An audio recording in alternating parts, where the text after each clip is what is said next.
Whakalofalahiatu, kia ora, and Happy New Zealand Music Month 2025. Here at Fresh, you already know we keep it hot and relevant. Here's what we have in store for you today. Our motto is to reconnect, empower and inspire. And that's what we hope to do by putting on this event. So being able to take different influences and put it into this really fun pop track or pop concept is something that really excites me. When it comes to making music, I think we assume there's these massive teams behind every single release that comes out, but there's a lot of artists that are out here grinding and doing it on their own.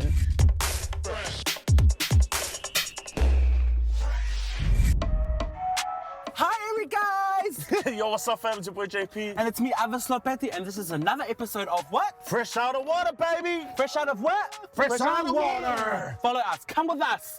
Come with me and JP as we go be out of our norms while they think they're doing that to us. There's, oh no, I don't want to do this. Oh no, I don't want to live out of my norm. Don't know where we're going. No, I don't know where we're going either. Shouldn't you be at school? Focus! The most outrageous thing I've ever done, given money for a funeral to someone that I don't even know. I'm trying to think. Do you know anything I've done outrageous, babe? Everything you bloody do is outrageous. The most outrageous thing I've done is been single my whole life. Like, am I that scary? Is anyone scared of what? Silly girl.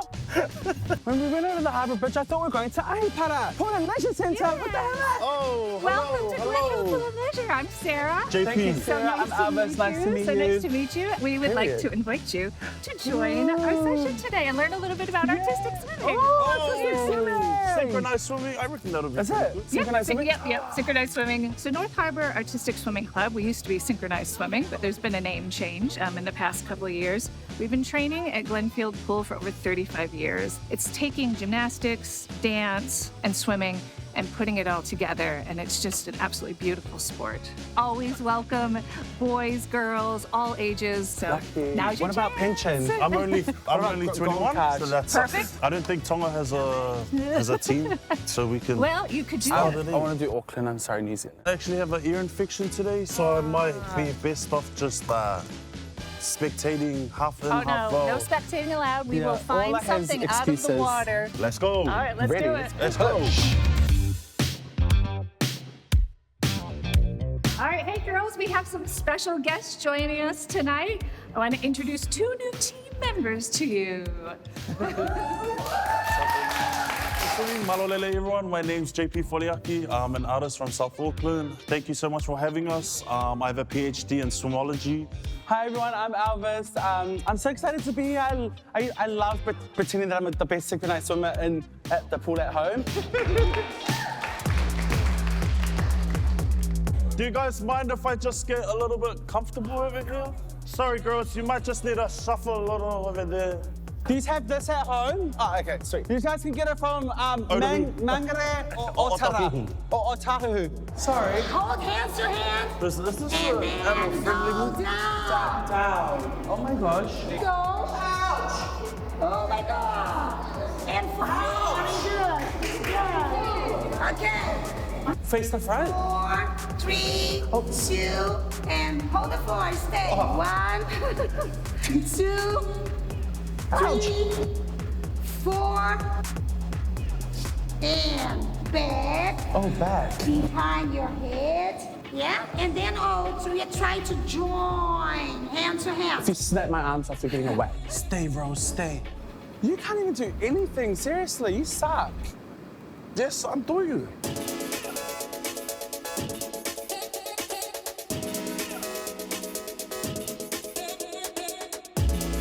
Oh, I don't know. 1, 3, 5, 7, 1, 3. Yeah. Cool. Let's gonna try the music. Elvis, I know you can dance on land, but can you do it in the water? Out in the air. Yeah, so you're underneath and your hands are there and they come up. Ooh.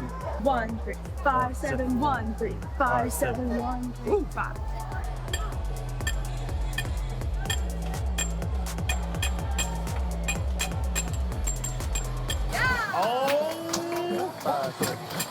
Hey, step, and you found the bloody thing. Hurry up. This is to make me swear in front of these children.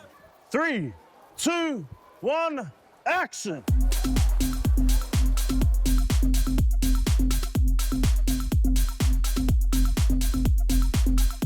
Breaststroke, breaststroke. Faster, faster. What do you call that?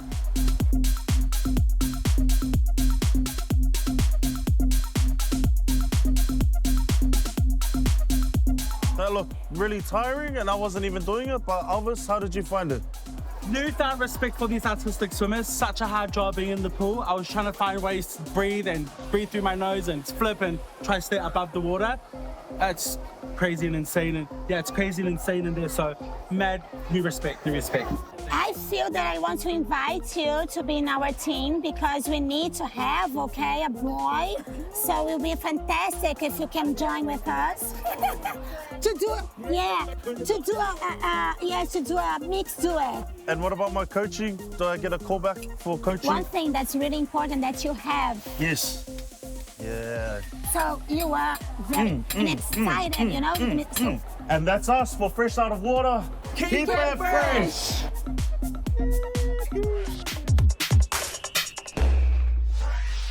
Yo, what's up, fam? If you're online, then you gotta know how to stay safe. You don't want your data being breached or your vibe being ruined by hackers. So let's break it down real quick. Tip 1, passwords are everything. Don't be using things like password 123 like you're still in 2010. Nah, fam. Use a mix of letters, numbers, and symbols and switch it up. Get yourself a password manager. Seriously, it's like having a secret vault for all your stuff. Tip 2, two-factor authentication for the win. It's literally like locking your door and putting a security guard outside. Even if someone gets your passwords, they still need your email and your phone number to break in. Look, it's an extra step, but trust me, it's worth it. No cap. Tip 3, don't share everything. We all love posting about our lives, but trust me, not everything needs to be online.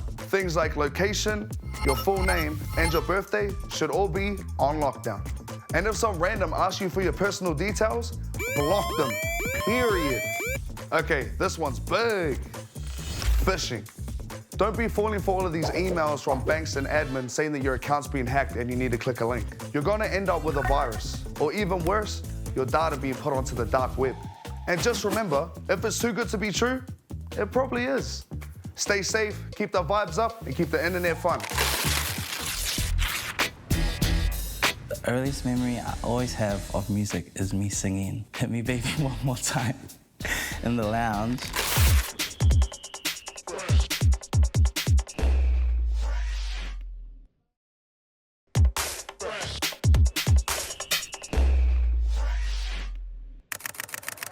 Let's do it.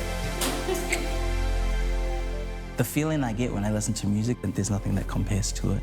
Music's kind of taught me who I am, almost. Whakalofalahi atu ki mo tolosi, ko e hingoa haku ko Taran. I'm Taran, and I am young, gifted, and brown.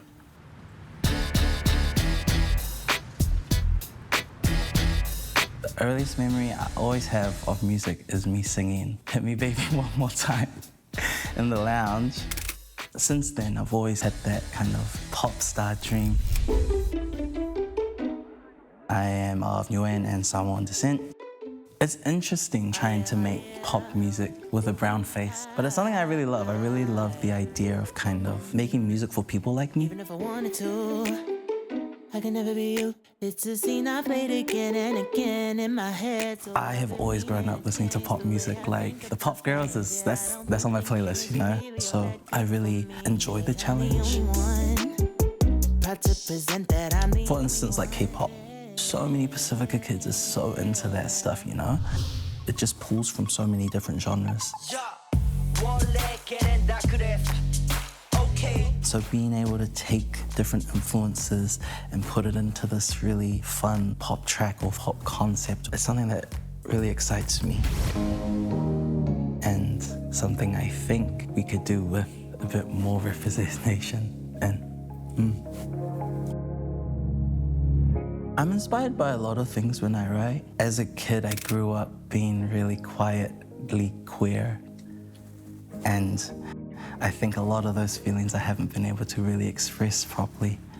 So now it is something I kind of touch on, just being queer and brown and being in the diaspora, being in Aotearoa, writing about love, writing about my partner. I write a lot about him. He likes to call him my muse. I write about my family. My sisters, they're like my biggest fans. They're always rooting for me, and so when it comes to music, I send my music to my sisters. The same with my parents. I'm inspired by the idea of making them proud. I grew up really denying a lot of my brownness. I always felt so embarrassed not to be able to speak either like Samoan or Niuean. I always felt brown, even if I wasn't always accepted as brown. I've been feeling like I'm underwater. My last song that I released is called Sailor, and I wrote it about kind of being really confused about the idea of me feeling like I'm a navigator, but I'm in such a kind of Western world. So there's kind of that confusion of, am I a sailor, am I a navigator, am I a brown person, am I a whitewashed person, you know, those kinds of ideas. And it's something I kind of want to write more about, that journey of what it means to be Niuean. This year, I will be working on an EP that will be mixed English and Rangaho Niue. 90% of Niueans are in the diaspora now, and of that 90%, it's like 11% that speak the language.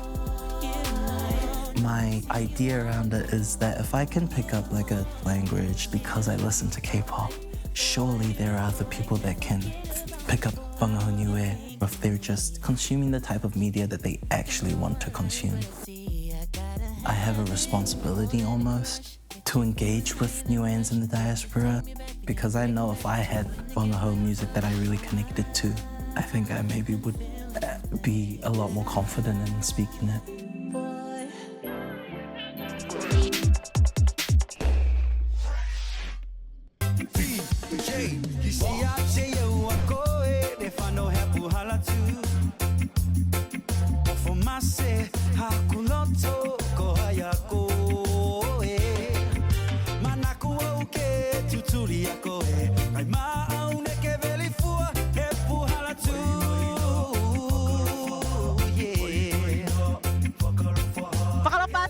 My name is Sra Mngawa from La Kepa Maleloa Niue Nukututaha, and welcome to Honga New Festival.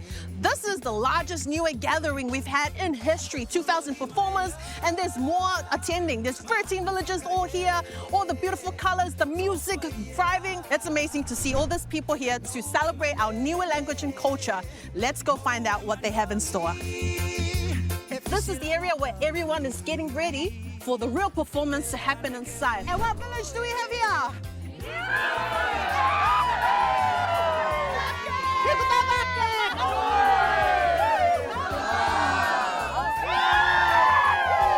Keep it fresh. Hoka! Tuya, tuya, tuya.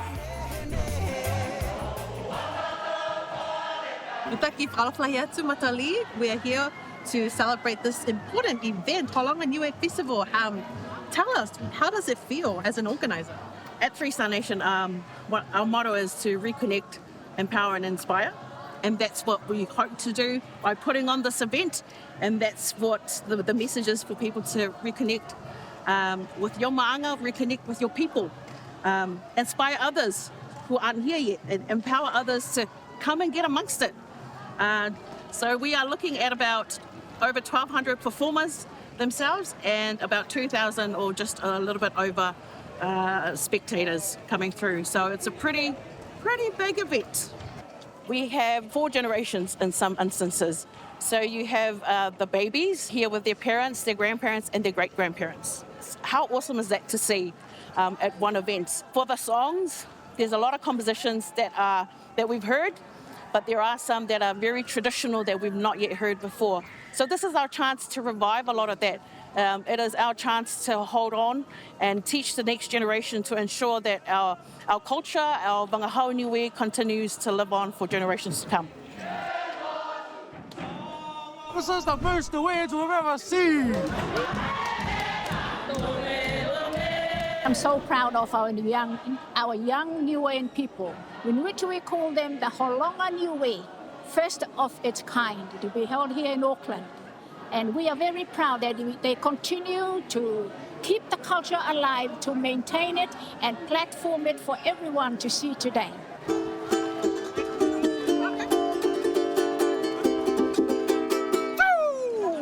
My heart is full. My cup is overflowing, if I'm being honest. Just immensely proud to be a tangata niue and to know that everybody here, we're doing that little part to ensure that our culture continues for generations to come. So I'm so proud of everybody. Everybody plays a part in this. Mahaki for coming today. What an amazing turnout for the first Honga New Festival. The people enjoyed it, I enjoyed it, and I hope you enjoyed it. Until the next Honga New Festival, koe kia and keep it fresh. Shoo!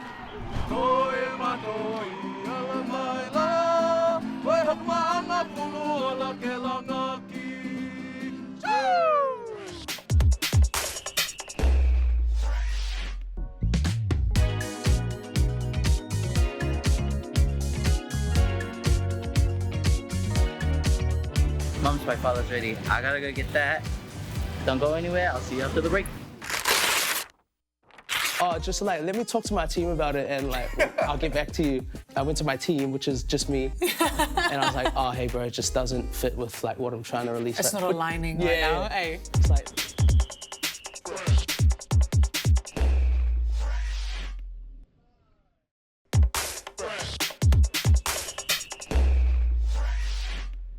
Kia ora, I'm Tegan Yarth and welcome to our Fresh Panel show, where if you've got something to say, you better say it with your chest.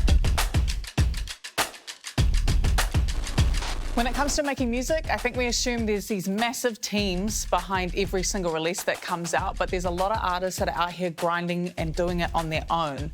All right, you're both self-managed artists. Was that a choice, or was it something you were just like, oh, I'm just gonna start hustling now? Just start hustling now. I started making music when I was like 15, 16. And back then I had no idea about, getting signed or like record labels or anything, this and that. Pretty much everything I do is by myself. So engineering, sussing out like if I want to make a music video or something, or even like distribution, if I wanted to get it out there, it's all just run through me. If I were to get gigs or anything, people would like message me about it. And do you like that? Do you like having the sole control? it's probably just the freedom thing. Yeah. You can release whenever you want, drop whatever you want, present yourself to the public however you want. But with a label, they have to sign off on it before you do anything. Let's talk about the actual creating of the music. Like, what's that process like, considering you're a one-man band, one-man team? The whole reason why I did it myself was the fact that when I was making music, dead broke. No money in my pocket, nothing to pay for. So I would go to these engineers and I would message them and I'd be like, hey bro, I feel like I've got a really good song I was running if you're an engineer, and they'll hit me back. They'd be like, oh yo, so it's like $100 an hour. It'll probably take like it'll probably take like 7 or 8 hours. So you're probably looking at like, $800 or $900 for the mix, and then you gotta pay for the master on top of that as well. And so I was kind of just like, nah, I'm all good. And so I kind of just decided to learn it myself. Got me this budget-ass mic from one of my bros who didn't need it anymore. And then, eventually I got to a sound that I was happy with. And then I went and studied sound engineering. I didn't know this was a thing, a distribution company to release your music. So can you explain what a distribution company is and how that benefits you guys? They're the ones who are responsible for getting your music out onto like all platforms. So you're not sitting there physically uploading it No. yourself? No. So you give them your master, and then they send it off to Spotify, Apple Music, Tidal, Deezer, YouTube, whatever. They're also in charge of collecting your royalties. So any money you make per stream or view, they kind of collect that for you. Their deal with artists is normally they take a percentage of your royalties, whereas the third-party ones, you pay like a yearly subscription, and you collect 100% of your royalties. Right. If you're needing to find like the right people to help you in those situations, where do you call on? Like those people, yeah? Like if I need advice on anything, I just hit up people that I know have been through the stuff that I'm going to. Like if people try to hit me up like wanting a gig and they're like, oh, we'll pay you this, and I'm going to the bar and be like, bro, how much do you get paid? Is it like the same amount, or am I getting ripped off? Or? Oh, we love pay parity. Yeah. I'm always going like, how much would you charge for a gig like this? Yeah. Oh, now give me a figure, and I'm like, sweet, I'm gonna put 500 on top of that. See what happens. Yeah, exactly. Do you think there's a point where you might get too big to be self-managed, where maybe you might need help? Probably when a lot of money is involved. Yeah. I know a lot of artists aren't good with like tax and stuff. None of us are. It's still not just about us. Tax and negotiating like fees and stuff. So having not like a bad guy, but someone who can just... Someone who's got your back, Yeah. but you don't need them all the time. Yeah. Hey, yeah. This guy hit me up to do a remix of my song. Yeah. And I didn't like it. And he wanted to put it out like officially. Yeah. Like on like Spotify and stuff. And I was like, oh, just like, let me talk to my team about it and like, I'll get back to you. And then I went to my team, which is just me. And I was like, oh, hey bro, it just doesn't fit with like what I'm trying to release. It's like, not aligning right now, hey? It's like not aligning with the vision that my team has for me for this year, which isn't like untrue, but yeah, just guess faking it till you make it. Yeah, I think walking into a room and learning how to negotiate a contract is like an underrated skill. I used to be such a wuss, but now I can walk in and at least pretend to be a gangster for like half an hour and hopefully it works out, and if it doesn't, it doesn't. But I think like there's a lot of people who are too scared to be like that, but maybe being self-managed, it's like one of those ones where you're forced in a situation where you have to back yourself, right? Yeah. If you had like a top line piece of advice for any like young artists, what would you say to them? 2 words. Oh, here we go.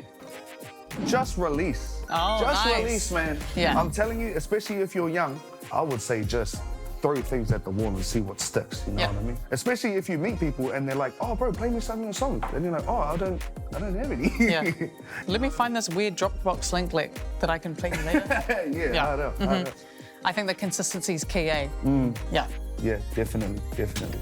Now, we could keep going, but that's all we have time for today. Join us next time on Say It With Your Chest.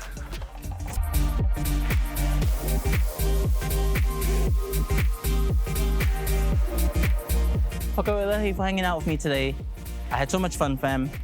Be sure to catch me on socials here and to bless your ears with my music on Spotify, Apple Music, or YouTube.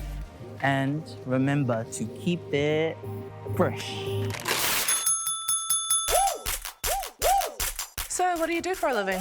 Honga. Got money in my mind, I'm a manifesto. I'm sorry, how old are you? I'm old enough. When you date a Samoan, you date all of his sisters. Yes, and we are the apple of Romy's eye. Period, that part.